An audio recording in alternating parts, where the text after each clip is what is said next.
I'm Natalie Daniels, and I'm here with Philip Barantini, a professional member who screened with us at Manchester Liftoff Film Festival. Philip, why don't you introduce yourself and tell us a little bit about your background? Okay, my name's Philip Barantini. I started out as an actor over 20 years ago, and I did many films, TV jobs, and was quite successful in that way. I worked quite a lot. And then I've always had an interest and a passion for directing and general filmmaking.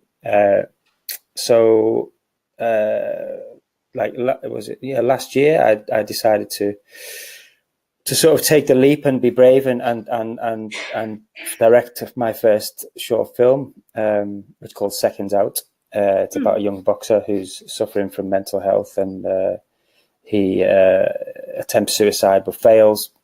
And ultimately, the film is about seeking help and not being knowing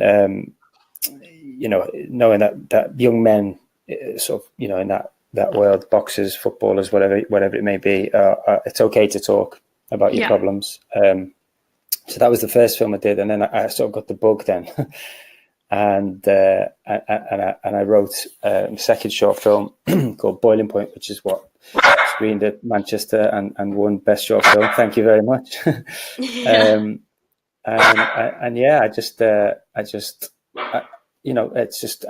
what I want to do now. It's sort of decided that's my path, is directing, I think. Great. Yeah. Do you want to add anything about Boiling Point? Because a lot of members were there at Manchester, so they did see your film. So is there anything you'd like to share about the background of how that film was made or how it was shot? Absolutely, yeah. So I've been a chef for many years as well, because as an actor, when you're not working, is you've got your what do we call it, downtime. A lot of actors work behind bars. They're working, waiters, waitresses.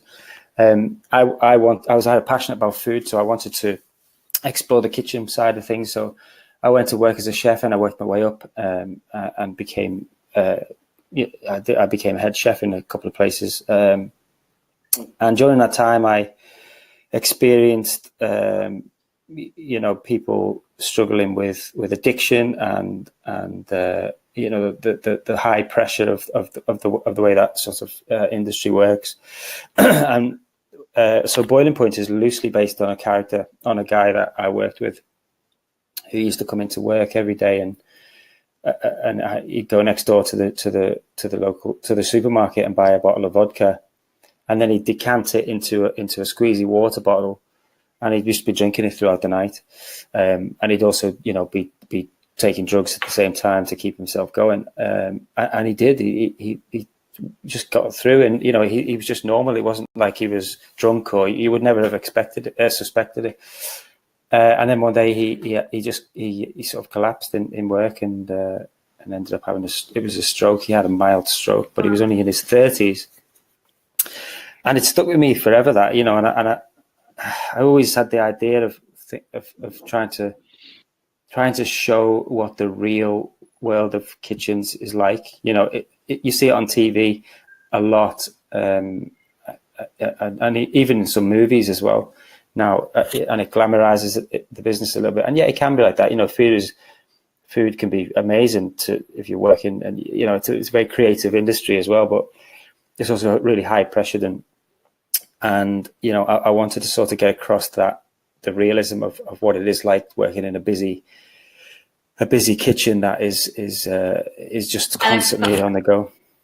I feel the way you shot it as well, with the one take, was like the perfect way to show that intensity and the stress that is behind a kitchen. So I think you did that wonderfully. Oh, thank you so much. You must have come across some technical issues or some sort of problems that you had to overcome. Is there anything that you can share about that? If I'm honest, it was technically we didn't really run into any problems. The only thing that happened was there was a moment when we had to. There was a blackout basically on the monitor, and that was because we had I won't go into too much technical detail, but the Teradek system, which is like like a radio link between the camera and the monitors, and so it's wireless basically. But there was a moment where that wouldn't work because of the distance was too far, so it would have caused an issue. So there's a moment when we had to unplug the Teradek and plug in a wire, but it was about 10 seconds of blackness on the monitor for me. So I'm sat in another room watching the monitors, and 10 seconds in that situation when it's so intense and it's all in one take, 10 seconds felt like an absolute lifetime, especially when I'm watching every tiny little detail that's going on to make sure that it's all working and it's all right and everybody's hitting their marks and everybody's saying the right thing. So to have 10 seconds of nothing was really scary. But we watched it back every take, and I trust my DOP and operator to, he would have. So that was one issue that we had to overcome. The other thing was the fact that we had like 20 actors all speaking. My plan was to, there's the technical problem, not a problem, but something that we had to sort of, work out early on was the sound and how we were going to mic up every actor. There was I think we had 18 radio mics and we had one microphone on board the camera. We couldn't have a boom operator in the rooms with the camera because when you're shooting 360 degrees like that all the time, there could be a moment when the camera moves across and catches something. So we made a conscious decision to have the microphone on top of the camera and 13 radio mics. So we had 3 sound recordists all recording individual. They had their own actors to deal with, and so again, my headphones, I only had one recordist's sound in my ears, so I could hear Stephen Graham's dialogue, Jonas Armstrong, and maybe another 4 or 5, but the rest of them, I had to go off Stephen's microphone. That was so I could hear other people and it wasn't clear enough. And so again, it was like, I had to trust in my team that they were getting everything that we needed to get. And it was difficult I wouldn't have been able to go back. We didn't have the time to go back and then listen to each microphone's, what it's recorded. So again, I had to trust, implicitly my team they did a fantastic job. I was very proud of everyone that worked on that film. Great. No, that's a really nice introduction to Boiling Point. I highly recommend anyone to see it. Where is it screening anywhere next, or is it available online? Well, we've submitted it to a lot of festivals, none of them of which have been the notifications haven't come out yet, so we don't know where we're at with that. Liftoff was the first one, and fantastic festival. It was really great to sort of showcase it for the first time in front of an audience that didn't work on it. Like we did a couple of cast and crew screenings and just a couple of screenings for friends and family. Yeah. And they're going to say they love it. Obviously that's what they have to say.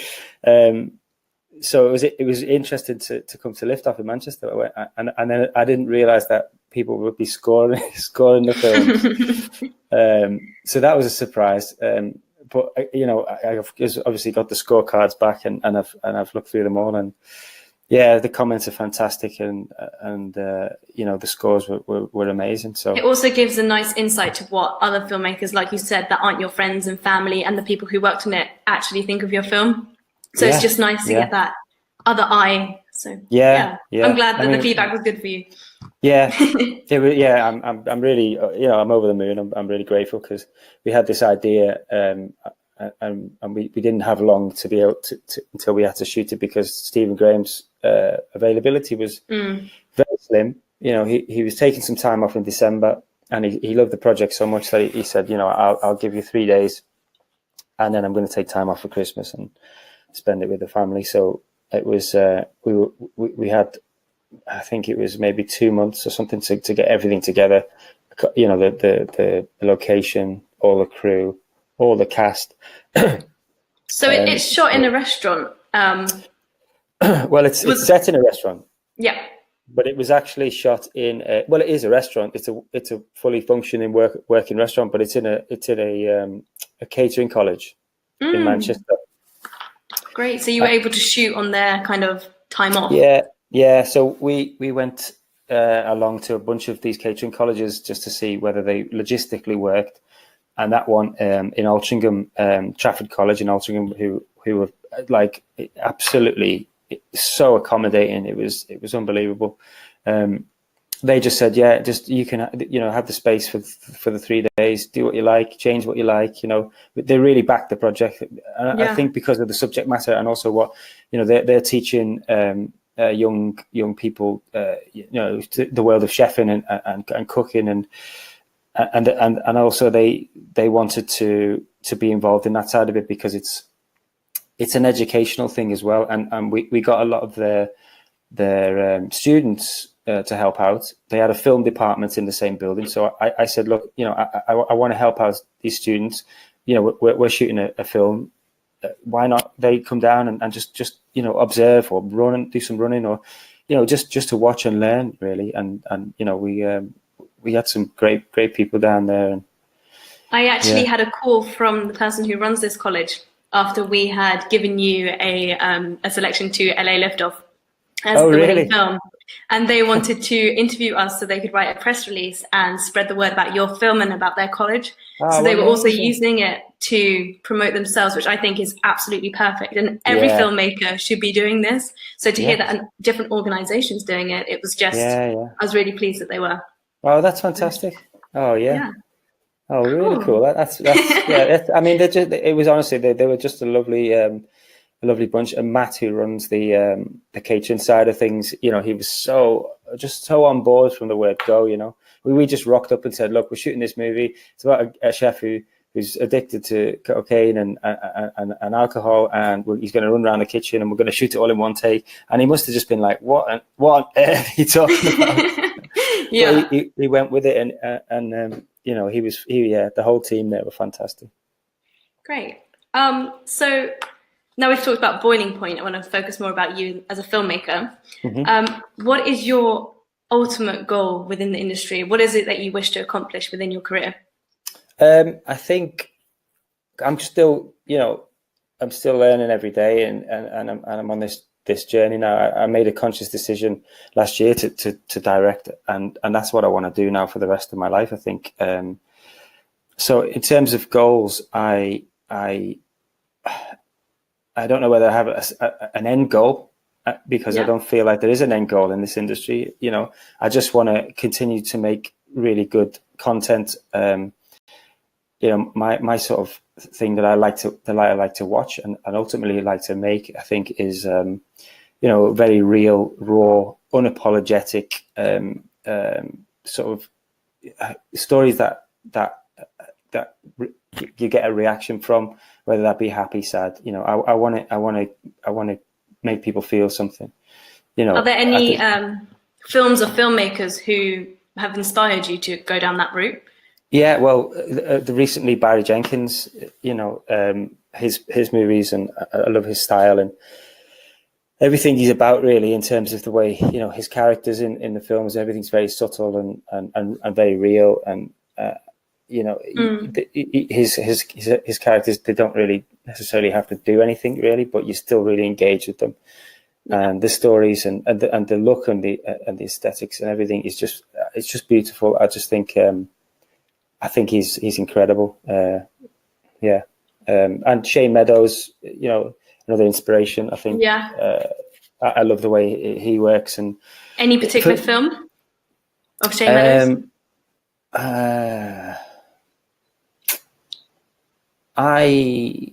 Obviously, This Is England is a cult classic here. Yeah. But Dead Man's Shoes was incredibly clever and smart for its time.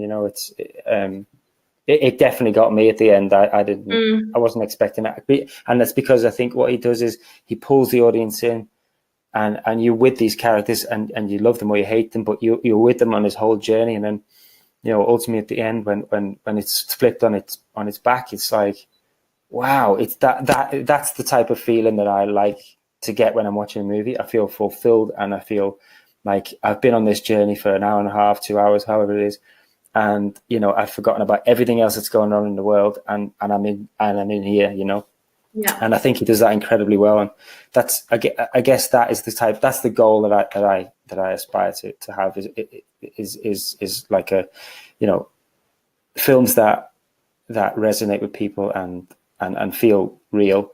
Yeah. My thing is very much performance, like as being an actor, being believable and exactly. in the moment. Yeah, exactly. Yeah, I mean, I studied Meisner as a for a as couple did of I. years. Yeah. So Yeah.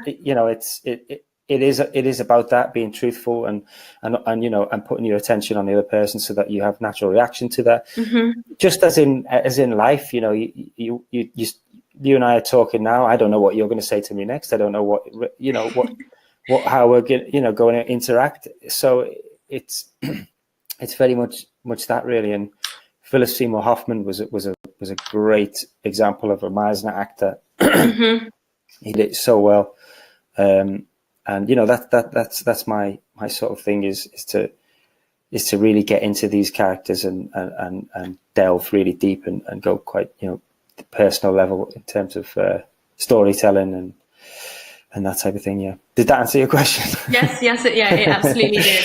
I went off on one there. Sorry. No, it's great. Meisner is an amazing technique to use with actors as a director. But for some of our members on the network who maybe are looking to direct their first film, is there any advice that you can give them regarding this technique and getting that performance out of the actors that you desire?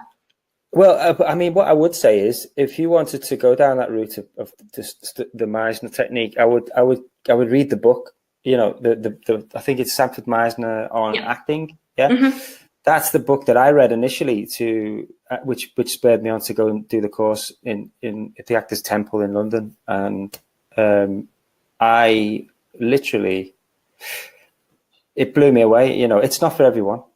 Don't get me wrong. The technique is not for everyone. I remember the people being in the class that they completely broken down and they didn't come back the next time. So it's not for everyone, but I would definitely read, as a director, I would definitely read the book and just get yourself. It really teaches you and shows you about not just how actors behave, but also how human beings should behave, and communicate with each other. Mm-hmm. I think if I'm lucky because I've been doing it for over 20 years, and I know how actors are. I know how I have been in the past. We're very sensitive people, so you have to approach actors in the right way when it comes to giving them a note or tell them to maybe tone something down. It's also finding that common ground with the actors for the language that they understand. Exactly. So if you can find that common ground, their performance will be better and the workload for you will be easier. Absolutely, 100%. Yeah. And it doesn't necessarily work for every actor because every actor is different. I'm learning a lot myself. The first film I did was with Robbie O'Neill, who also wrote the film. Fantastic actor, but because he'd written the script, he knew exactly what the character was supposed to be doing, and we were on the same page from day one, and I knew exactly what we were doing. So that was, in a way, it was quite easy because Robbie's a friend of mine anyway. So it was easy to work together. I felt like I could tell him what not what to do, but maybe to sort of nurture him a little bit and guide him in different ways and try different techniques. But with Boiling Point, I had 20 odd actors speaking roles. So the way I approached that was I took them aside individually and we talked about, the characters, and we spoke on the phone a lot prior to the shoot. And they totally understood. They did a lot of their own backstories as well. And the way that I got the actors to sort of feel believable was I actually gave them real jobs to do in the kitchen. So I gave them a job that would last at least 25 minutes, half an hour. and I said, don't, this is your job. That you've got to say, fillet all that fish. You've got to chop those vegetables and put them in that pot, turn on the water and wait for it to boil, stir it every so often. Things like that, jobs like that. So they're not thinking about what they're actually, they're in the moment, they're there. They're totally in the moment. And, any sort of reaction, they know what they have to say and when. So, and when Stephen comes over to them and they have to do their bit, it just happens. It's not preempted or, and Stephen was fantastic because he was the driving force, with everybody, because he has to interact with everyone. So, he's very good at, he's not specifically Meisner, but the way he works is very much Meisner. Yeah. But he wouldn't say, oh yeah, that's the technique that I use. But yeah, actors are very interested, and you have to sort of suss them out before you start working with them, because everybody's different. Mm-hmm. I'm about to do a feature, start on Monday actually. Start prepping, and we're just casting at the moment. But we've got a couple of big actors on board, and I had a meeting with one of them last week, and he's a lovely, lovely guy, and I really respect him as an actor. And I was quite nervous because I thought, I wonder if he's like not a nice person, or how are we going to get through this? Because there's only so much that you can sort of do to be nice to someone, and then you've got to find that common ground and have that connection so that we're all singing off the same hymn sheet, and we've got to work together for 6 weeks, so we need to get on. Yeah, definitely. But luckily he was absolutely beautiful person, and I can't wait to start working with him. Yeah. Great. No, that sounds good. I was going to ask you, is there any, or what has been the biggest obstacle or problem or wall that you've had to overcome as a filmmaker?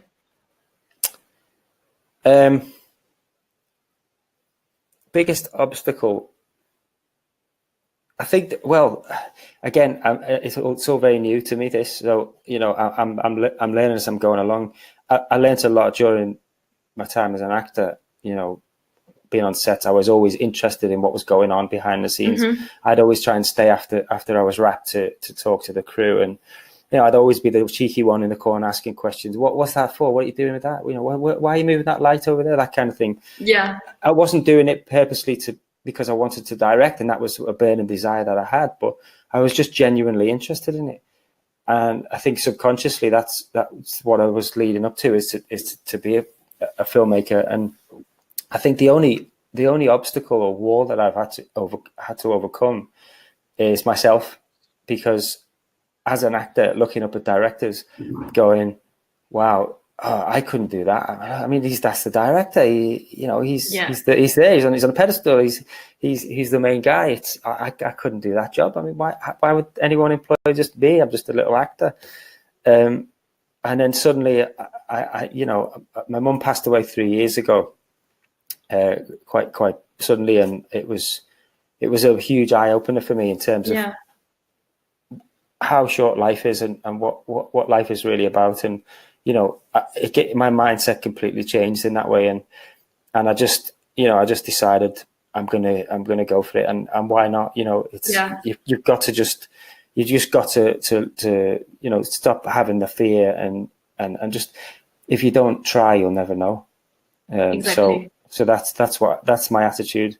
And anything that does get in my way, there's always a way over it, around it, under it.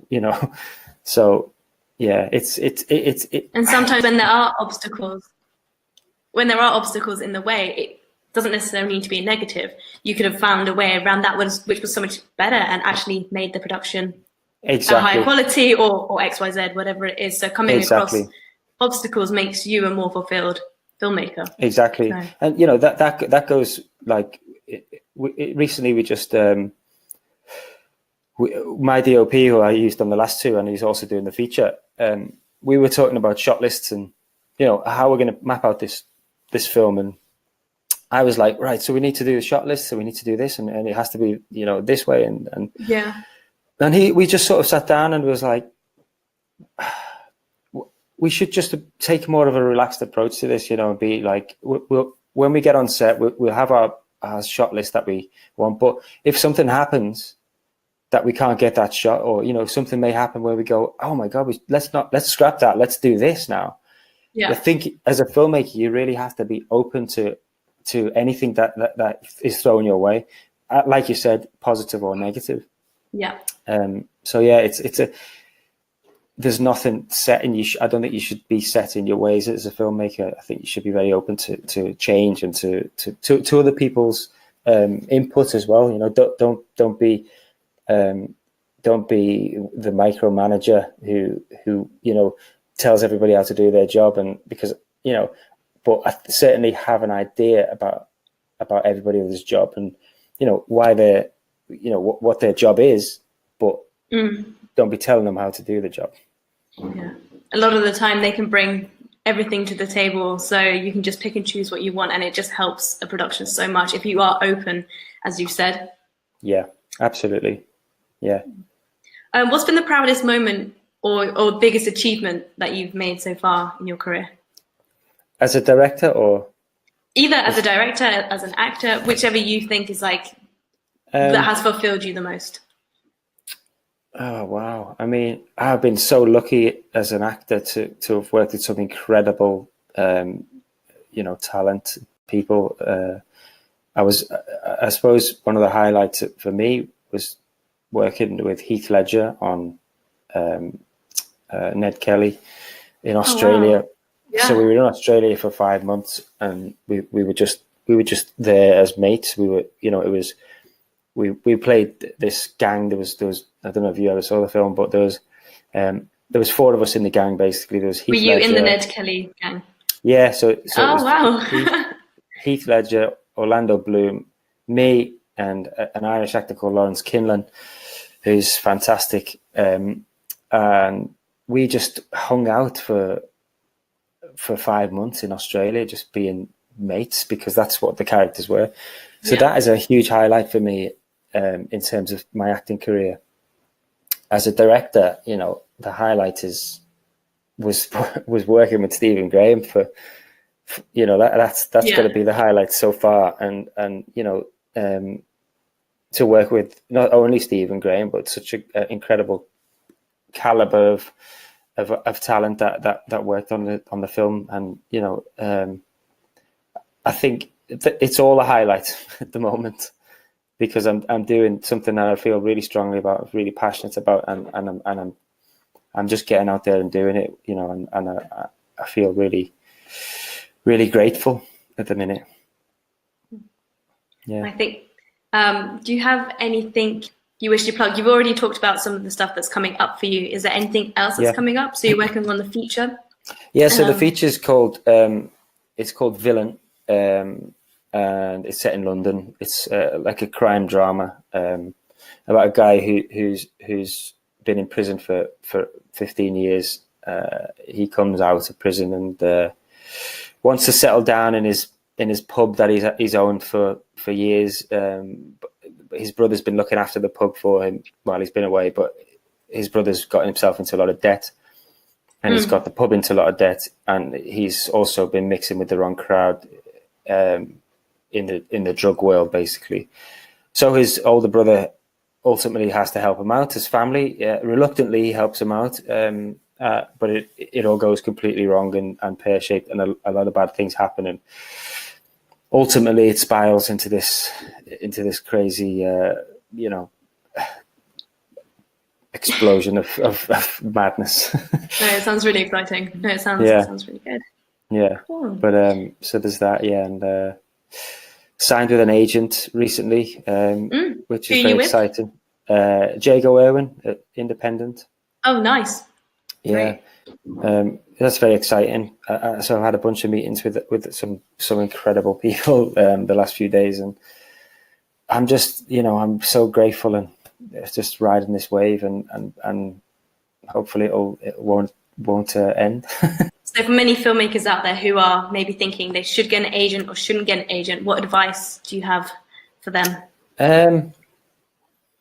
I think it all depends on what they want to do in their career. I think, it's I think there's a lot of different filmmakers that want to do different things. If you want to just, make indie films and do it your way, I know a director who does that. He's happy making, 4 or 5 films a year, on a real shoestring budget. But it all depends on what you want to do. I think it's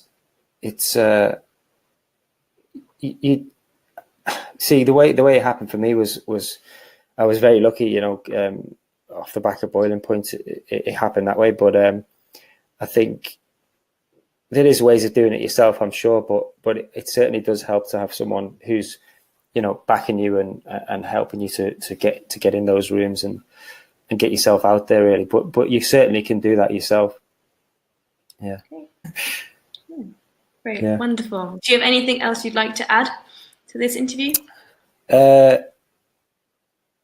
Nothing really, apart from the fact that, I think Liftoff is such a great network, and I didn't really know too much about it before, but since joining and also being part of the festival, and I think it's a great opportunity for filmmakers to express themselves and be and give themselves a platform and sort of get out there. I think it's really great. Yeah, great. Thank you so much, and thank you for giving us your time to talk to us today. My pleasure. It was great. Thank you. Thanks. Cool.